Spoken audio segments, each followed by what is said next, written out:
40 menit ke depan saudara simak akan firman Tuhan ini, setelah itu ada pengurapan. Saudara-saudara, Tuhan mau supaya siapapun kita yang sudah berkeluarga maupun yang belum berkeluarga, saudara bisa dipakai menjadi anggota keluarga itu mempengaruhi keluarga tersebut. Ketika Yesus ada di bumi, dia mempengaruhi keluarga. Sekarang Yesus sudah tidak ada di bumi, dan dia ada di surga, dan dia mau memakai kita, miliknya, umat kepunyaannya, untuk mempengaruhi keluarga. Nah, saudara-saudara, ingatlah ketika Maria dan Yusuf, mereka bertunangan, lalu kemudian Yesus hadir di dalam kehidupan Maria. Gabriel memberitahu kehadiran Yesus itu adalah namanya Immanuel. Dan karena Immanuel, kehadiran Yesus di dalam keluarga ini, maka berubahlah keluarga Yusuf dan Maria ini menjadi keluarga yang mulia. Kalau saudara melihat gambar-gambar Maria, selalu ada kayak di kepalanya itu kayak ada sinarnya begitu. Itu tanda orang yang mulia. Mereka yang menggambar itu mengekspresikan mulia. Tetapi kenapa bisa demikian? Karena Immanuel, Yesus ada di dalam mereka.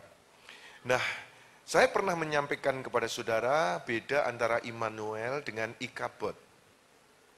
Kalau Ikabod itu Tuhan, kemuliaan Tuhan telah hilang atasnya, sehingga mereka menyebutnya Ikabod. Kata Ikabod itu artinya telah hilang kemuliaan Tuhan. Peristiwa itu terjadi saat istrinya Penina hamil. Lalu karena mertuanya mati, Imam Eli, dan suaminya mati, kemudian istri Penina berkata, anak ini aku namai Ikabod, sebab telah hilang kemuliaan Tuhan dari Israel. Saudara-saudara, siapapun saudara, jangan menamai masa depan saudara itu sesuai dengan keadaan burukmu sekarang. Banyak orang yang menyebut masa depannya, apakah itu anaknya, apakah itu suaminya, apakah itu usahanya, apakah itu pelayanannya, dengan keadaan buruk sekarang. Mereka berkata, Ikabod, telah hilang kemuliaan Tuhan. Maka sudah nggak ada harapan lagi. Biarlah kita menamai masa depan kita, walaupun sekarang keadaannya belum baik, katakanlah Immanuel. Maka lihatlah, seperti Yusuf, Maria, Yusuf sebetulnya ingin menamai Maria itu Ikabod, karena tunangan lalu tunangannya hamil, itu kan Ikabod, celaka sudah. Tetapi Gabriel bicara kepada Maria, namai Immanuel. Saudara, dan puji Tuhan, Yusuf kena pengaruh dari Maria, Immanuel. Dan Yusuf percaya dan menerima Maria. Pengaruh Maria ini luar biasa. Saudara-saudara, dan akhirnya disebut Immanuel, keluarga ini, keluarga yang dimuliakan. Jangan menamai masa depanmu dengan keadaanmu buruk sekarang. Sebab itu apapun kondisi rumah tanggamu sekarang, anakmu, suamimu, ekonomi keluargamu, katakanlah Immanuel, Tuhan beserta kita, semua yang buruk akan dirubah menjadi baik. Ayo kita tepuk tangan yang meriah bagi Kristus Yesus Tuhan, katakan amin. Nah, intinya adalah kehadiran Yesus dalam keluarga itu pasti mengubah segalanya.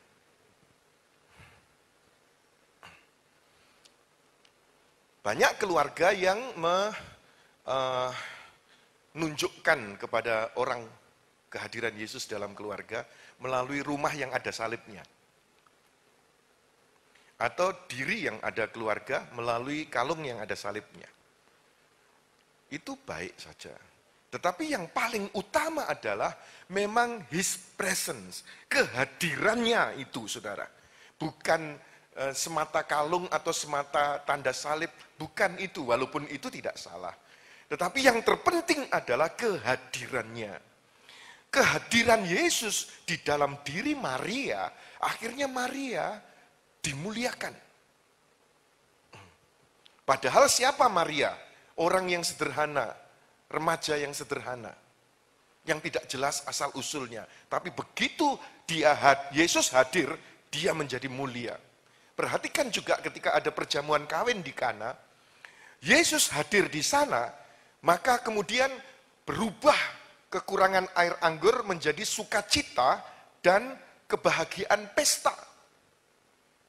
Kalau saudara memperhatikan ketika Yesus hadir di dalam sebuah keluarga yang anggota keluarganya sakit menjadi sembuh. Bahkan yang anggota keluarganya mati jadi bangkit. Jadi kata kuncinya adalah intinya kehadiran Yesus dalam keluarga pasti mengubah segalanya. Saya memberi pengaruh kepada anak-anak saya bahwa papa ini ada karena Yesus. Dan papa mama melahirkan kamu itu karena Yesus. Jadi dari sejak kecil darah yang mengalir di tubuhmu itu ada karena Yesus. Kalau nanti kamu menikah, sebelum mereka menikah, kalau kamu menikah harus dengan orang yang percaya Yesus, itu sudah diinfluenskan kepada mereka. Saudara-saudara, dan bersyukur, sekarang sudah 2 yang menikah, tinggal 1 yang kecil. Yang pertama punya istri yang baik, yang kedua punya suami yang baik, yang ketiga Gary ini memang sedang kerja keras sekali. Dari antara anak-anak saya yang bekerja keras sekali adalah Gary. Karena kemampuan saya dan kemampuannya Pak Heweri itu jadi satu ada di Gary. Bahkan sempat dia bilang kepada orang-orang, enak Koko daripada aku, kata Gary. Kalau Koko itu cuma khotbah saja. Setelah khotbah selesai, nggak mikir yang lain.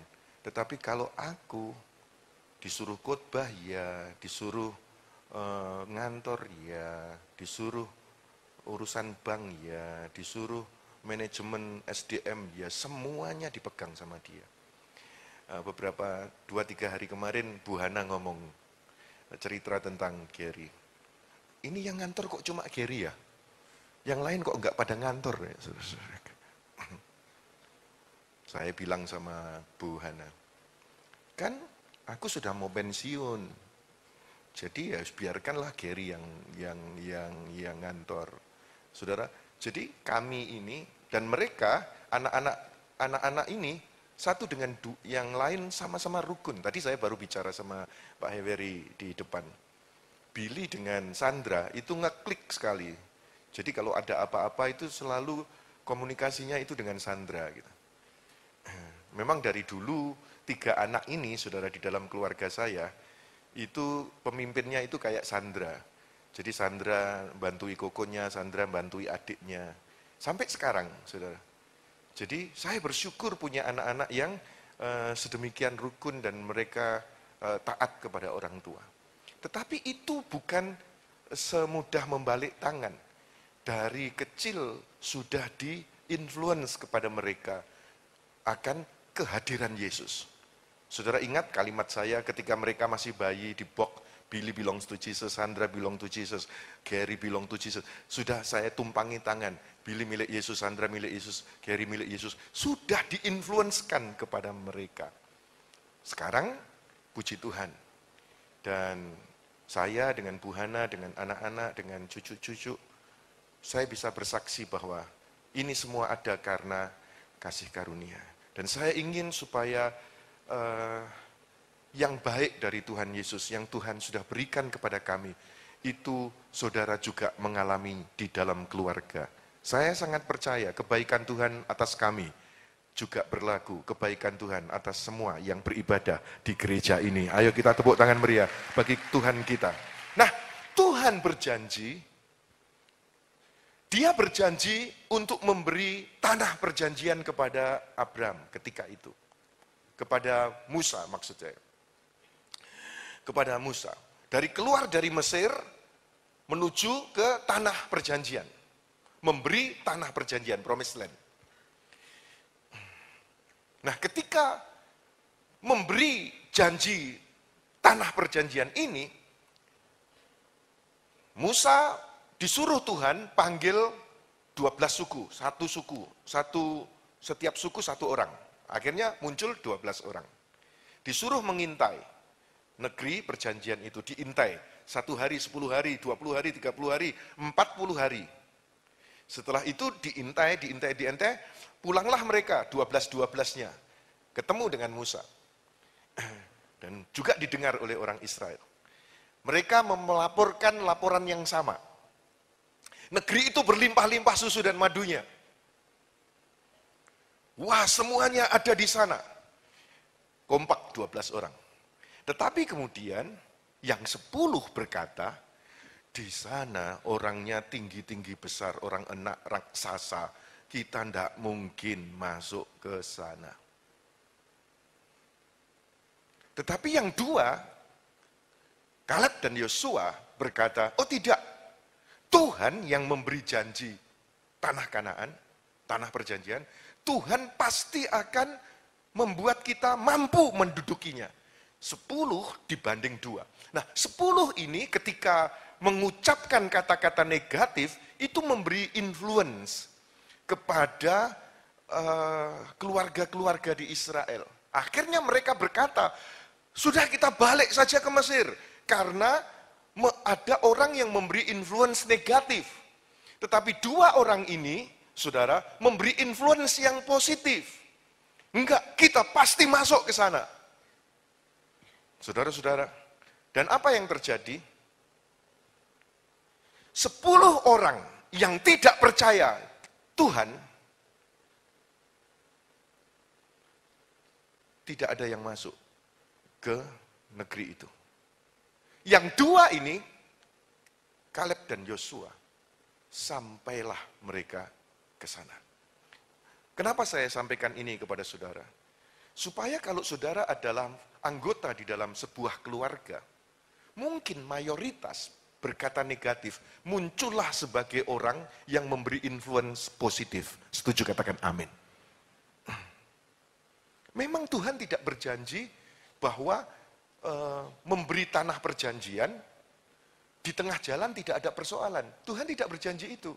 Tuhan berjanji memberi tanah promised land itu. Walaupun di jalanan itu ada masalah, tapi karena Tuhan itu janji memberi tanah tersebut, God is not a man that he should lie. Ada nyanyian yang berkata, God is not a man that he should lie. Neither the son of man that he should repent. Terus, has he said and shall he not do it? Or has he spoken and it not come to pass? Terus, behold, I have received commandment to bless, and he has blessed, and I cannot reverse it. Lagi, God is not a man that he should lie. Ini saya belajar persis itu di ayatnya di mana itu? Di Yeremia mungkin ya, Yeremia 23 ya. Saudara-saudara, itu ketika pertama-pertama kenal Tuhan Yesus di umur 13-14, saya suka belajar lagu yang pakai bahasa Inggris, persis ayat gitu. Jadi tadi itu yang saya nyanyikan karena ayatnya persis seperti itu sehingga mudah dinyanyikan. Tuhan itu bukan manusia kalau janji dusta. Kalau dia janji memberikan negeri ini, pasti dia nggak akan dusta. Nah, kalau di tengah jalan ada masalah, percayalah Tuhan nggak akan dusta memberi janji ini. 10 tidak percaya, 2 percaya. Lagi, saudara-saudara. Dan akhirnya yang 2 masuk, yang 10 tidak masuk. Hati-hati kalau engkau memberi influence yang negatif, engkau sendiri akan terhempas. Yang benar adalah di dalam anggota keluarga, beri influence yang positif. Itu perjanjian lama. Sekarang perjanjian baru. Yesus berkata kepada murid-muridnya, mari kita bertolak ke seberang. Lalu Yesus berada di perahu itu. Mereka berlayar menuju ke seberang. Janji Tuhan adalah seberang. Membawa ke seberang. Tapi Tuhan kan tidak janji bahwa untuk ke seberang di tengah jalan nggak ada persoalan. Tapi janjinya bawa ke seberang. Ternyata betul, di tengah jalan ada angin sakal, angin badai. Yesus sedang santai, sedang rest, tidur di buritan. Nah, ketika kena angin badai, kalau tadi 10:2. 2 yang masih optimis masuk, 10 enggak optimis. Tetapi ketika di perahu itu bukan 10:2, semuanya enggak percaya bahwa Yesus bisa membawa mereka ke seberang. Cara mereka membangunkan Yesus seperti apa? A. Guru, kau janji ke seberang toh, membawa kami ke seberang, sekarang ada angin sakal. Engkau tidur, tenang, aku pun akan tenang. Karena kau janji membawa ke seberang. Atau B, guru, bangun guru, kita akan celaka guru, bangun. A atau B? Dan ternyata 100% B. Tidak ada satupun yang A. Kalau 12, ini hitung-hitungan persentase ya, kalau 12, lalu yang percaya 2, yang 10 tidak percaya, itu berapa persen ya berarti ya? Berapa persen ya? Ayo yang hitung-hitungan matematik, berapa persen ya? Kalau 12, yang percaya cuma 2 orang, itu berapa persennya dari 12? Wes hitungan sendiri ya. Berapa persen ya? Kalau 12, yang percaya 6, berarti berapa persen? 50. Kalau yang percaya 3 berarti berapa persen? 25. Kalau yang percaya 2 berarti berapa persen ya? Berapa ya?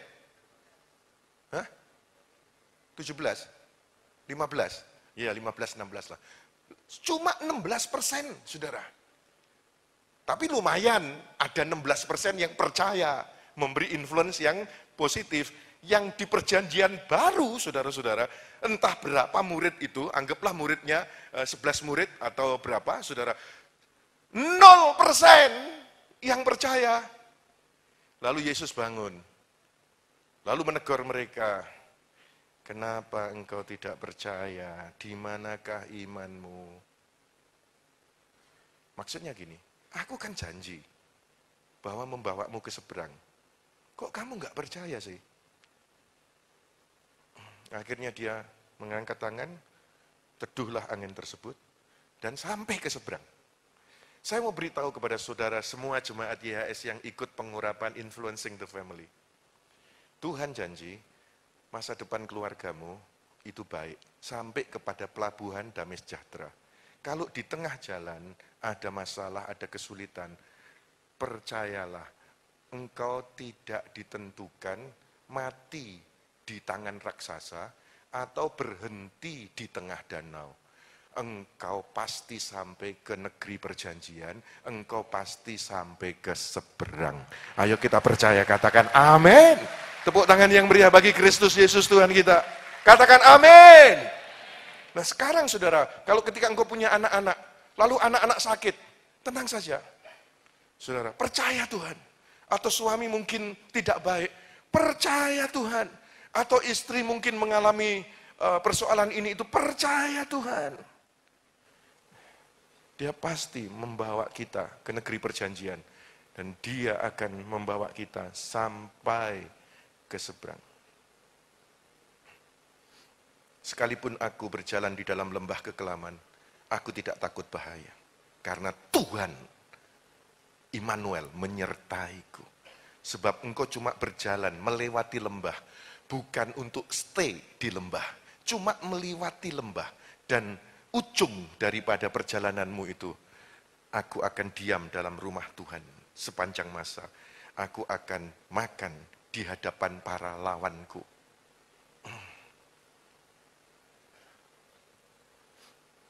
Jadi saudara-saudara, ketika engkau mengalami di dalam keluarga ada kesulitan-kesulitan, biarlah engkau memberi influence, bukan fear, tetapi influence faith.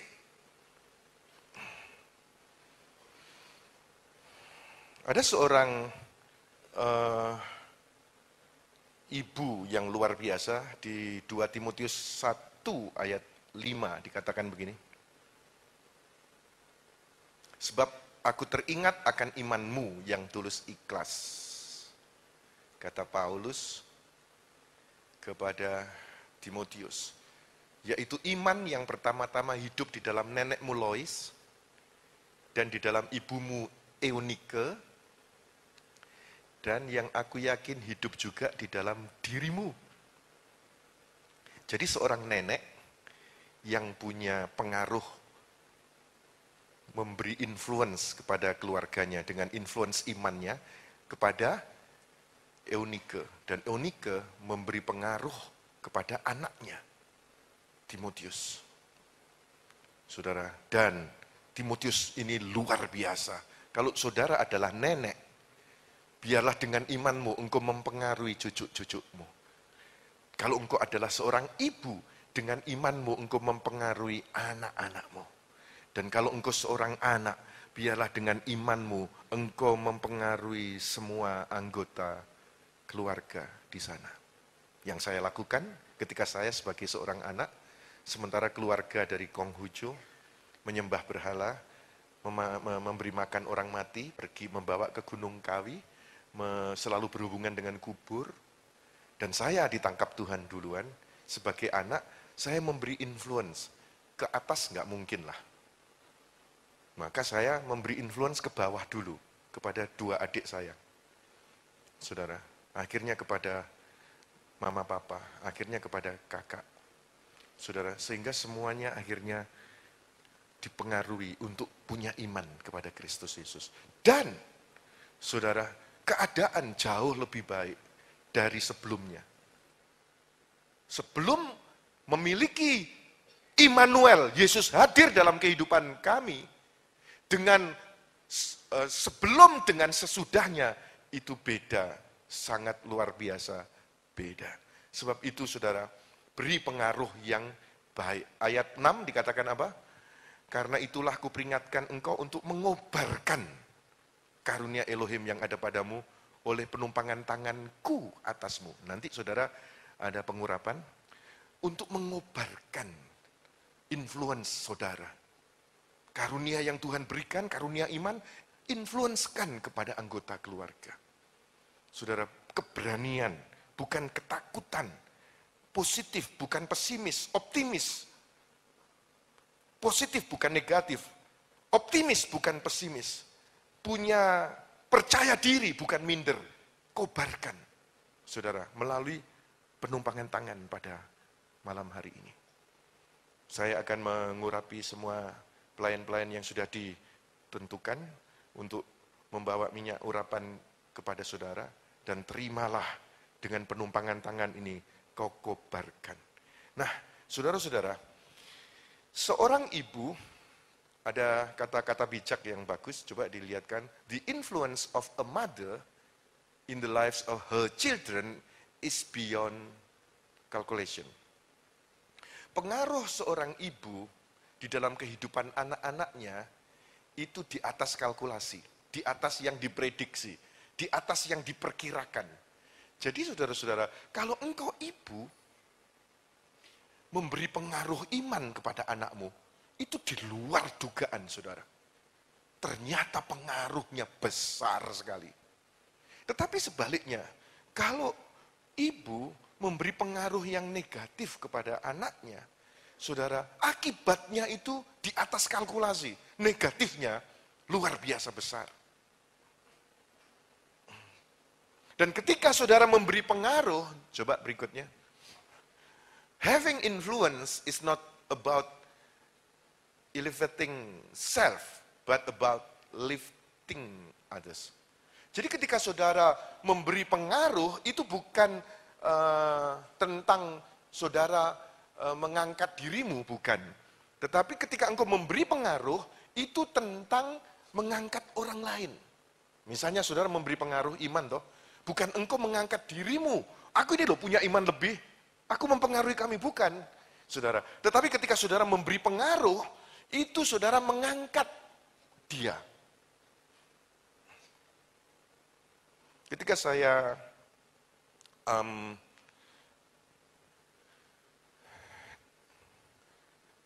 hari-hari pertama, bulan-bulan pertama menikah dengan Bu Hana, tidur satu kamar, saudara, baru saya tahu bahwa ternyata Bu Hana ini kena influence yang tidak baik dari latar belakang sebelumnya. Dia dijagai oleh pembantu, dan pembantunya itu selalu memberi pengaruh ketakutan. Dan ternyata, saudara, yang di atas-atas juga ada ketakutan. Ke belakang takut, saudara. Gelap, takut. Dan Bu Hana ini dari sejak kecil selalu ditakut-takuti. Kalau misalnya nakal, awas loh, ada genderuwo. Awas loh, nanti diculik siapa gitu. Awas loh, nanti begini, gak mau makan apa, dan selalu diindoktrinasi dengan spirit ketakutan. Menikahlah dengan saya. Ketika tidur malam hari, baru saya tahu, wah, saya pikir memang dia ya suka lihat wajahku gitu. Maka ketika tidur, dia minta selalu berhadap-hadapan begini. Saya pikir masih normal ya. Karena kan pengantin baru, jadi berhadapan. Tapi ketika saya sudah capek di posisi ini, saya mau begini, enggak boleh saudara, suruh begini lagi saudara. Wah, aku capek di posisi ini kan mesti balik begini. Akhirnya saya paksa untuk balik begini. Apa yang dia lakukan? Dia lompat dan dia begini lagi, saudara-saudara. Menghadapkan wajahnya ke saya. Wah, kenapa ini? Saudara, hari berikutnya.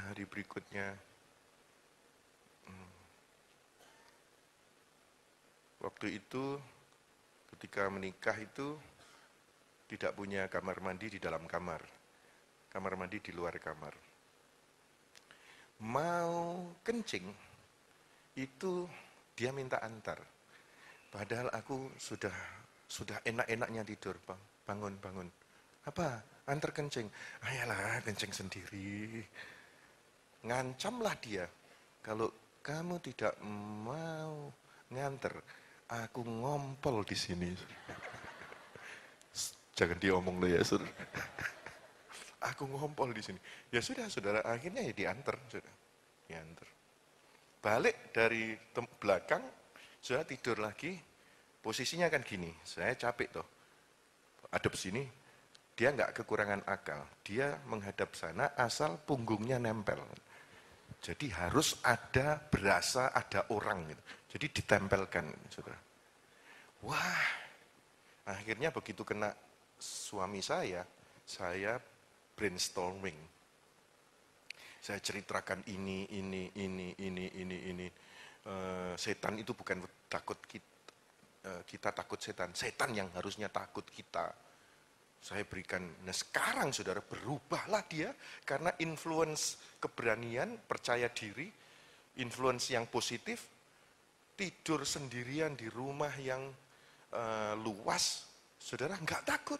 Saya yang sekarang malah ngomong sama dia, Kalau kamu tidur sendirian, ajaklah sustermu itu atau pembantu itu tidur di dekatmu, di kamar sebelah atau apa. Enggak, biar di belakang saja.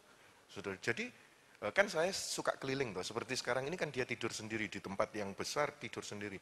Ya tenang saja, karena ada yang influence tentang keberanian.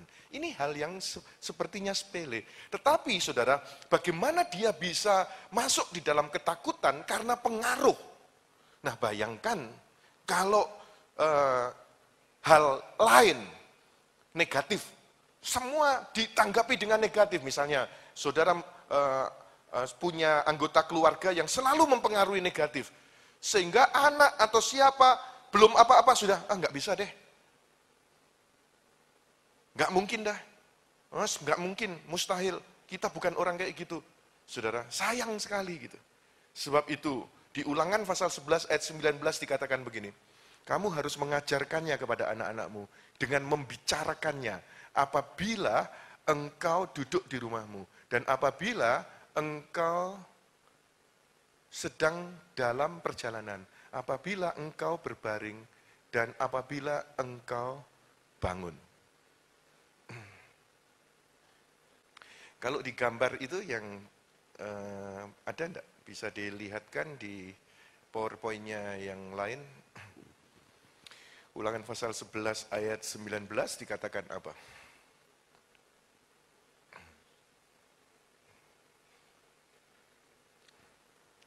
Kamu harus mengajarkannya kepada anak-anakmu dengan membicarakannya, ayat 21, supaya panjang umurmu dan umur anak-anakmu di tanah yang dijanjikan Yahweh untuk memberikannya kepadamu, pada mereka, selama ada langit di atas bumi. Dalam teks lain disebutkan, like the days of the heavens upon the earth. Seperti hari-hari seperti surga di bumi. Siapa yang nggak mau, saudara? Hari-hari seperti surga di bumi. Kalimat terakhir itu ternyata teks aslinya berkata seperti hari-hari surga di bumi. Kapan? Ketika kau mengajarkan kepada anak-anakmu, membicarakannya. Maka ayat 21, panjang umurmu, umur anak-anakmu di tanah yang dijanjikan Yahweh, memberikannya kepada mereka. Ketika saudara, pengajaran dari Tuhan yang positif itu influence kepada family, maka keluarga itu seperti surga di bumi. Dan firman itu adalah Yesus sendiri. Ketika diberi di tengah-tengah mereka, terjadilah seperti surga di bumi. Tetapi opposite-nya, next, di gambar berikutnya, ketika fokusnya bukan ajaran Yesus, pengaruh Yesus, kehadiran Yesus, maka sebaliknya, days of hell on earth. Maka seperti neraka di bumi, rumah tangga itu. Sekarang, mau memberi influence yang positif dengan kehadiran Yesus dan pengajaran Yesus, atau tanpa Yesus, tanpa ajaran Yesus, tanpa influence yang baik. Itulah yang terjadi. Sebab itu saudara, memberi influence melalui ucapan. Dengan ucapanmu, engkau memberi influence yang baik kepada anggota keluarga. Ibu, ucapanmu kepada suamimu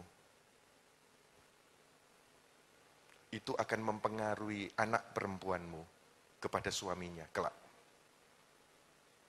Kalau seorang ibu memberi influence di dalam family, saudara, dan anak melihat mamaku berani dengan suaminya, dengan papa, itu tanpa sadar mengajarkan sesuatu, nantinya anaknya ini perempuan akan berani dengan suaminya.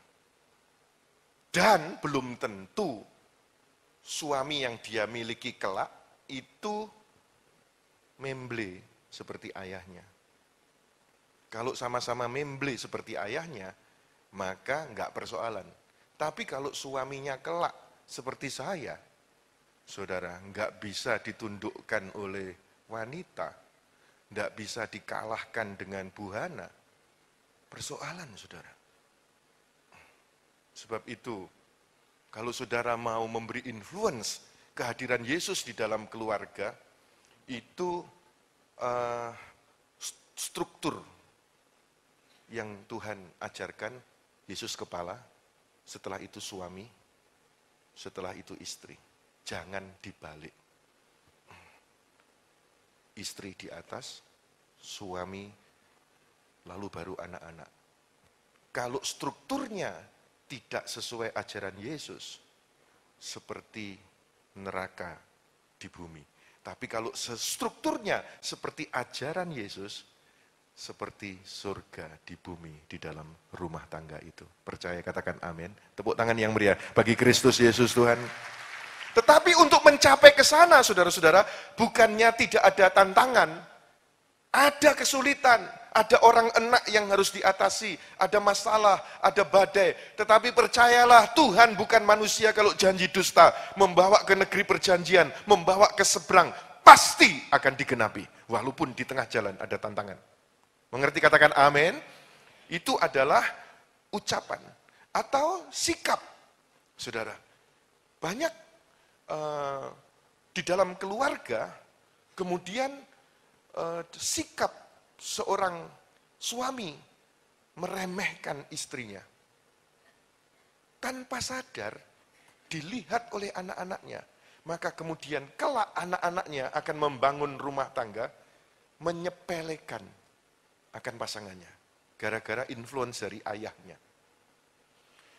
Atau tindakan, saudara, tindakan dari anggota keluarga, orang tua, suami atau istri, memperlakukan dengan kejam pasangannya. Atau anak-anak melihat bagaimana papa mamanya bersikap yang tidak hormat kepada orang tuanya. Tindakan ini, saudara, akan influence kepada mereka, dan akhirnya mereka kelak akan melakukan itu, bahkan beyond calculation, di atas perkiraan, di atas kalkulasi. Orang tua memperlakukan orang tuanya dengan kadar jelek 10, nanti anak akan memperlakukan dia dengan kadar jelek di atas kalkulasi. Kalau yang dilakukan buhana terhadap mertua, saudara, dia menabur baik kepada mertua. Dia menabur kebaikan. Lalu buhana ngomong begini, aku menabur kebaikan kepada orang tuamu. Nanti kelak aku akan menuai kebaikan dari menantuku. Dan sekarang sudah terjadi, saudara. Dia punya menantu laki, sangat baik kepada dia. Menantu perempuan, sangat baik sama dia. Karena dia menabur. Saudara, selama matahari masih terbit dari dari timur ke barat, kok saudara ya diam saja, saudara. Matahari terbit dari timur ke barat, kalau di Indonesia dari Yahukimo ke Pulau Weh. Indonesia ini luar biasa loh, saudara. Dari timur itu Yahukimo, Kabupaten Yah. Dan endingnya adalah Pulau Weh di barat. Weh. Weh. Nah, saudara-saudara, selama matahari masih terbit dari timur ke barat, hukum tabur tuai tidak akan ada habisnya. Itu adalah perkataan firman Tuhan. Nah, sebab itu saudara, memberi influence yang baik. Perlakukanlah istrimu seperti kau ingin anak perempuanmu diperlakukan.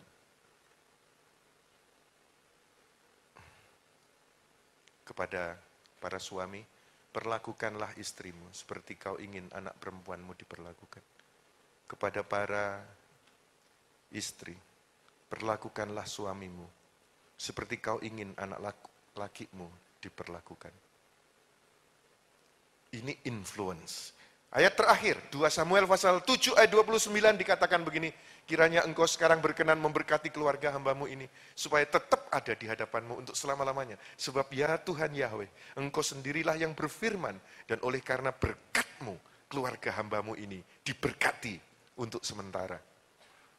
Setuju katakan amin. Hah? Untuk berapa lama? Ayo kita baca bersama-sama. 1, 2, 3. Kiranya engkau sekarang berkenan memberkati keluarga hambamu ini, supaya tetap ada di hadapanmu untuk selama-lamanya. Sebab ya Tuhan Yahweh, engkau sendirilah yang berfirman, dan oleh karena berkat-Mu, keluarga hambamu ini diberkati untuk selama-lamanya. Ayo kita tepuk tangan yang meriah bagi Kristus Yesus Tuhan kita. Berdiri bersama-sama saudara.